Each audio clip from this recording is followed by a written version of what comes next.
Good morning from Elhart Automotive Campus. Hey everybody, this is social distancing at its best. We're practicing safe social distancing. Safe showrooming, because unfortunately there's nobody in here right now. I feel so far away. Right.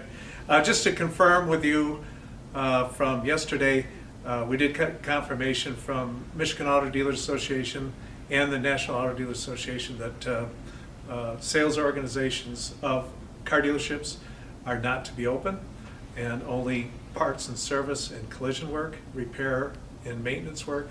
So just want to have that as a bit of confirmation.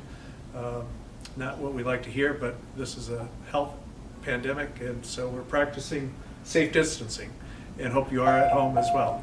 Just enough, 200 please, just That's enough, Julian. 200. So I hope you have a great day, get some exercise, and we'll talk tomorrow. Have a great day.